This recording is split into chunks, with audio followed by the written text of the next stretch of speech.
আৰু ইফালে বামুনী মৈদামত জুবিন অনুৰাগীৰ হত্যাত জড়িত 4 জনক গ্ৰেপ্তাৰ কৰা হৈছে। বিজলী টলগেটৰ সমীপৰ পৰা গ্ৰেপ্তাৰ কৰা হৈছে 4 অভিযুক্ত। গ্ৰেপ্তাৰ বিনয় কলিতা, শংকৰ কুমাৰ, লগতে ৰাতুল বৰা আৰু সুজিত সৰকাৰ পশ্চিম বংগলৈ পলায়নৰ চেষ্টা কৰোঁতে আৰক্ষীৰ জালত পৰিছে আটাইকেইজন। চিৰাং আৰক্ষীয়ে আটক কৰি গুৱাহাটীলৈ লৈ আনিছে চাৰিওকে। জুবিন গাৰ্গৰ গান বজাবলৈ কোৱাৰ বাবেই হত্যা কৰিছিল অভিনাশ সৰকাৰ নামৰ যুৱকজনক। দীৰ্ঘদিনে শ্বিলঙত আত্মগোপন কৰি আছিল 4 অভিযুক্তই। পূৰ্বে আৰক্ষীয়ে গুৱাহাটীত গ্ৰেপ্তাৰ কৰিছিল আন 8 অভিযুক্তক। জুবিন গাৰ্গৰ গান বজাবলৈ কৈছিল। দুৰ্গা পূজা মণ্ডপত যেহেতু জুবিন গাৰ্গৰ গান বজাবলৈ কওঁতে একাংশ লোকে আহি এই অভিনাশ সৰকাৰ নামৰ যুৱকজনক উপৰ্যুপৰি মাৰপিট কৰে, প্ৰহাৰ কৰে আৰু সেই প্ৰহাৰতে ইতিমধ্যে মৃত্যুমুখত পৰিছে যুৱকজন। আৰু এই ঘটনাৰ লগত জড়িত 4 জনক গ্ৰেপ্তাৰ কৰিছে আৰক্ষীয়ে। বামুনী মৈদামত জুবিন অনুৰাগীৰ হাতত হত্যা হোৱা সেই যুৱকজনৰ সন্দৰ্ভত 4 জনক গ্ৰেপ্তাৰ কৰিছে। শ্বিলঙত আত্মগোপন কৰি থকা অৱস্থাত আটক কৰা হৈছিল পূৰ্বতে 4 অভিযুক্ত। বিনয় কলিতা লগতে শংকৰ কুমাৰ এনেধৰণে 4 জনক গ্ৰেপ্তাৰ কৰিবলৈ সক্ষম হৈছে আৰক্ষীয়ে। আৰু শ্বিলঙত যিহেতু আত্মগোপন কৰি আছিল এই 4 অভিযুক্তই, তাৰ পাছতে পশ্চিম বংগলৈ ৰেলেৰে পলায়নৰ চেষ্টা কৰিছিল 4 অভিযুক্তই। আৰু ইয়াৰ পাছতে আৰক্ষীয়ে তদন্ত কৰি অৱশেষত অভিযান চলাই 4 অভিযুক্তক গ্ৰেপ্তাৰ কৰিবলৈ সক্ষম হৈছে।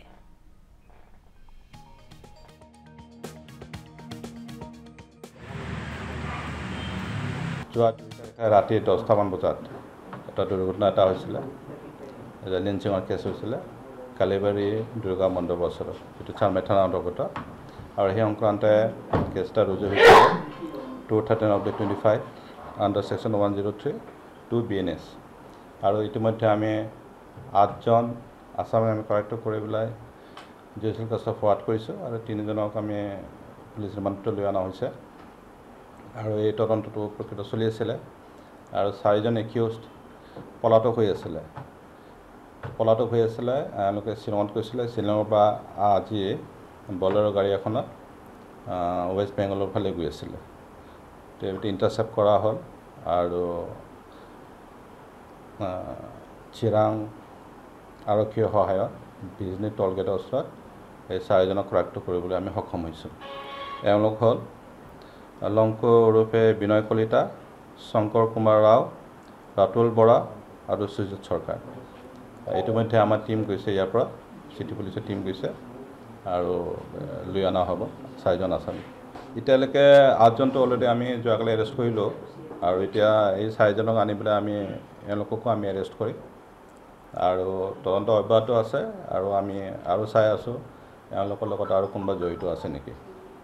আত্মগোপন কৰি আছিলে। আমাৰ টীম গৈছিলে তাতেও বিচাৰি আজি আমি গম পালোঁ যে গাড়ী এখন লৈ পেলাই এওঁলোকে দক্ষিণ ফালে গৈ আছিলে, পশ্চিম ফালে গৈ আছিলে। তাতে আমি গম পালোঁ যে হাইৱে ফালে গৈ আছিলে।